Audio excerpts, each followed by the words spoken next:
সবাইকে স্বাগত জানাচ্ছি একটি নতুন ভিডিওতে। আজ আপনাদেরকে দেখাবো এই সবুজ প্রান্তরটি।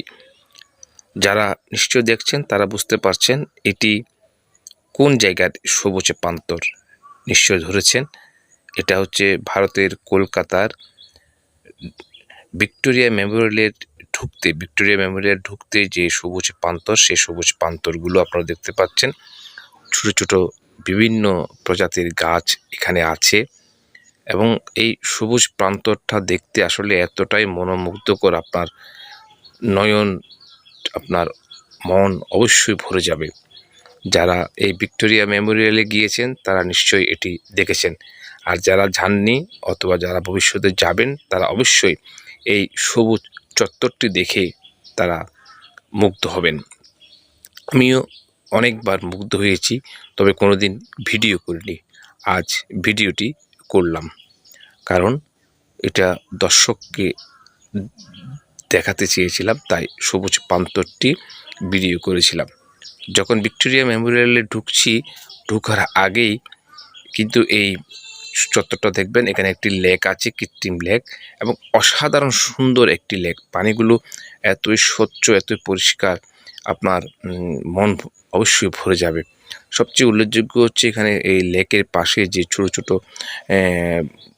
যে গাছগুলো আছে সেগুলোর নিচে বসে আপনি এই সৌন্দর্য উপভোগ করতে পারবেন।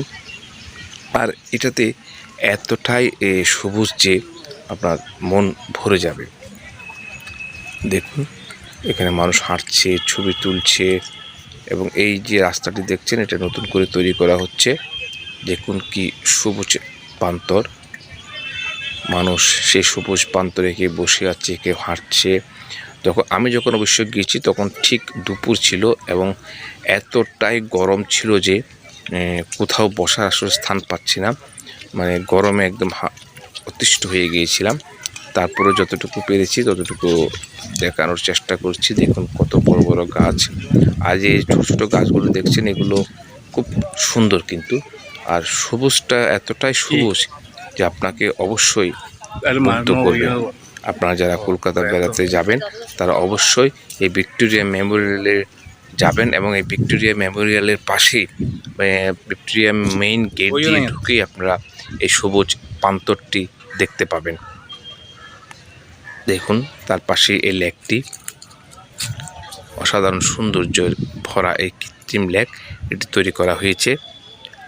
তো সবাই ভালো থাকবেন, সুস্থ থাকবেন, এবং অবশ্যই যারা কলকাতা যাবেন তারা ভিক্টোরিয়া মেমোরিয়াল সবুজ প্রান্তরে একটু পদচারণা করবেন।